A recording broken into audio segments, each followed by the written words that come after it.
Welcome back to the David Pakman Show. Welcome to the bonus show. As I'm sure everybody knows, we have talked about PETA a lot. Not a big fan. There's a lot of shady stuff going on with PETA. I don't always agree with their message, and I don't always agree with how they try and get their message across. But I think they've had a brilliant idea here. This goes back to the Washington Redskins debate. And, well, a lot of people want them to change their name. But PETA had a good idea, and they said, no, you don't have to change your name. You can just change the logo. And instead of that Indian head and the feathers, you can change it to a potato. And instead of the feathers, a couple grains of what looks like rosemary, because a redskin is a type of potato. So what do you think, David? Would this fly?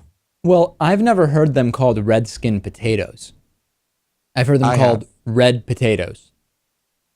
The original name is Redskins. Okay.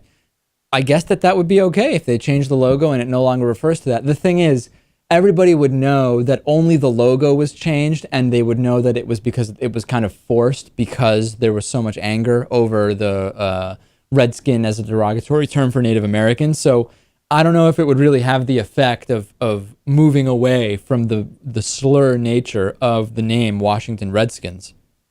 Well, I think it would, and I'm totally behind this. And the good news would be for the team and as a business, they wouldn't have to change everything. They would just have to change the pictures. So everything that says Redskins on it could still say Redskins. And here's a paragraph from PETA. Let's see. When you hear the word redskin, what do you immediately think of? Potatoes, of course. And who could be offended by a harmless redskin potato, except maybe for the Yukon Gold lobby? And if Alaska had a football team, rest assured that we'd be the first to suggest the Yukon Gold Diggers as a franchise name. The redskin potato would be a noble mascot for a variety of reasons. Potatoes are also Native Americans, having been cultivated in Peru for millennia. A tasty, versatile, animal and environmentally friendly vegan staple, potatoes are now the most popular vegetable in the U.S. They are loaded with nutrients, including iron, potassium, vitamin C, fiber, and even protein. And red potatoes in particular are high in antioxidants. I don't know if a potato is a very fearsome enemy on the football field. No, Lewis, this strikes me as just an opportunity for PETA to push veganism rather than really an opportunity to address the derogatory nature of the Washington Redskins name, putting aside the logo. It seems to me completely opportunistic and kind of like BS.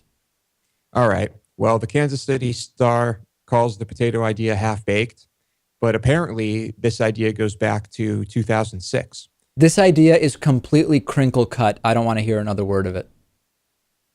You've heard it from the man himself. The Burberry chief, Angela Arendt, I don't know. Don't know how to pronounce your name. I don't know shit about Burberry, nor do I care about these obnoxious luxury brands. But I do find it interesting that Apple, and I'm sure other tech companies, but mainly Apple is the focus here, are hiring people like this to help them with their brand image, to help with the design and look of these things. And of course, with her coming aboard, there is speculation that Apple is working on watches, and that the smartwatch thing is what we'll see next from Apple. So what is the actual position she's being hired for? Let's see. Senior Vice President for Retail and Online Stores. Okay. I think this is interesting because the interesting thing is the crossover. And I've always been really interested in like corporate culture and companies and how things go together in terms of putting together the executive team. And, you know, Warren Buffett has had a lot of interesting things in terms of corporate culture and investment philosophy. And Google, everybody likes to talk about the corporate culture stuff at Google, but there are some really interesting case studies. And I was just the other day at a panel. It was like a media panel with different CEOs. And one of them was Steve, I believe his name is Steven Friedman, the president of MTV. And he talked about how, yeah, he is now the president of one of the biggest and the biggest television network for young people. And his background, he was interested in like the combination of the effect of media and sociology and culture. It was like he was an academic guy, you know? And someone suggested to him, he said, well, you know, you could just try to study that intersection from the inside, maybe make a TV show. And that was initially how he got on the path that eventually led to him being the president at MTV. Now, it wasn't so much like he drastically changed industries going from Burberry to Apple, but it's still kind of the idea of how people with non-traditional perspectives on your business can actually provide a lot. And even if you don't care about Burberry, I am not an Apple person. Like I have, an Android phone, and that's what I listen to stuff on. I work on exclusively PCs. My laptop is a PC. We do all of our editing on the show on PCs, Lewis.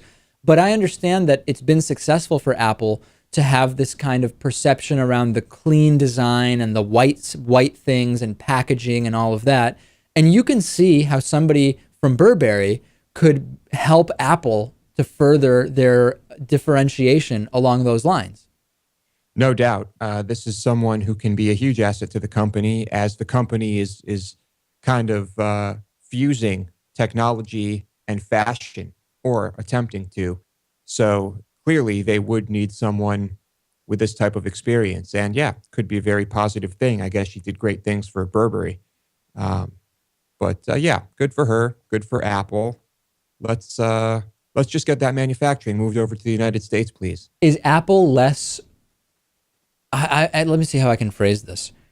Does Apple have less of an advantage in the categories where they had such a huge advantage just a few years ago in terms of being seen as kind of like the default MP3 and mobile video player, the default phone? Like, I don't even, when I look at my girlfriend's iPhone next to my Samsung Galaxy S4, the screen's bigger. I like the Android operating system better. Everything about it strikes me as just better than that iPhone. I don't know. Well, I don't know. I still think they do have a huge advantage. Certainly financially, they do. And I think they're a powerhouse. I think they will remain a powerhouse for a long time. They just need to keep impressing people.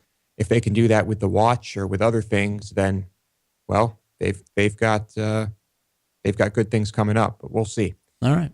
I think with Steve Jobs out of the picture, that's a big blow to them. But what can you do? There is a castration bill here coming to us from an Alabama lawmaker. Love castration. Reintroducing the bill that would legalize castration of convicted child molesters if their victims were under the age of 12 and make them pay for the procedure. And this is coming to us from Steve Hurst, who I believe we've talked about before. And he's proposing the bill for the 2014 legislative session. Is this, I know this isn't ever going to happen, but would you be in favor of this? I really am split on this. I mean, we talk about how the recidivism rate among child molesters is high, right? And it's one of those things where there's something in their brain that is not clear that we can simply use psychotherapy or medication to get them to no longer want to have sex or sexual contact with kids. So if you castrate them, kind of like castrating a dog, which is really kind of why I think this is controversial, they will no longer have those urges, or will they? I mean, I assume that they wouldn't, unless it is something that is not coming from their reproductive system and testosterone and is simply coming from their brains. Let's assume that it is true, that if you castrate them, they would no longer have those urges. It seems like it might be the only surefire way that you could say it is unlikely that this person will ever do this again. However, is this really, like the death penalty, something that a business that the state should be in, that of castrating people? Could it not just make people angry? So even if they don't have a sexual desire or a psychological desire to be with children, that they decide to do it anyway, just to spite the government for having castrated them? I mean, I just don't know. I understand the motivation. It just doesn't really feel like the right thing. Yeah. And of course, you have to ask, well, how old does the person have to be to qualify for castration? Is it someone who's over 18? Is it someone who's over 21? Right, that's a good point, right? Statutory rape by an 18-year-old of a 12-year-old, does that warrant castration? I don't know. We start getting into these blurry lines, which is probably another reason why it is best not to do it. Oh, here it says actually, I guess it's over 21. If you're over 21 and the victim is under the age of 12, and you know what, I actually am in support of this. I think I would actually be fine with this if it passed, and I'd be curious to see how it works. Right now, what if it turns out, Lewis, that the person was wrongfully convicted? Yeah, that's well, I don't know what to say about that. We could say that in just about any number of situations. What if they do 5 years in prison? What if they get the death sentence? Well, hold on, but it's not all the same. We can say it about any situation, but very specifically, if it happens with the death penalty, there is no way to undo that. If it happens with castration, as far as I know, there is no way to undo that. If it happens with spending a few years in prison, as horrible as it is, they are set free and financially compensated. So I don't think that it is the same in every situation. It's not right. The prison time would not be as final, but that's a problem more with the legal system. I mean, how can we prove in any crime, in any situation, beyond a shadow of a doubt that this person did it? I mean, especially in rape cases, there are always questions. It can be very hard to determine. Well, but that would be a reason to not do castration. It would. That's very true. But is that also a reason to give people less jail time? To do no, it's not any number of things. No, that doesn't make sense. Lewis, if the guilty jail time would be 20 years, you don't say, well, we'll make it 10 in case they're innocent, right? You're either not guilty or you're guilty. If you're guilty, you get the sentence that's prescribed. And if you are found to be innocent during the time you're in jail, of course, you're released and you're compensated. I think that we're mixing scenarios that aren't really comparable here. No, you're mixing scenarios, because I'm saying that this is a punishment that is befitting of someone who is over 21, who molests someone who's under the age of 12. And you're saying, well, what if the legal system fails and this person is wrongly convicted? Right. And what I'm saying is undoing the punishment here is different than undoing it when it's jail time. I mean, you can't undo the jail time, but you can compensate in a specific way and set the person free early. And so that's really the point, that if you are wrong, death penalty and castration are they have an irreversibility that does not exist in the same way when it's prison time. I think in cases like this, you have to have a sentence that deals with people who are predators like this in a permanent way. So my alternative to this would be life in prison. Now, I think you would argue the exact same thing about a life in prison sentence, would you not? In what way? In that, what if the person is wrongly convicted? Because you can't really fix life in prison, right? Well, you can, because if you find out they were wrongly convicted, you let them free. But, I mean, in reality, you could find out after they die. Yeah, I understand what you're saying, but now I think we're kind of getting off the principle of it. All right. Well, anyway, it's not going to fly, and it's being considered an inhumane treatment by a number of organizations. So what's the point if you know it's not going to pass? I don't know. Fire up constituents and get donations. That's it. And that's it for us. Peace out.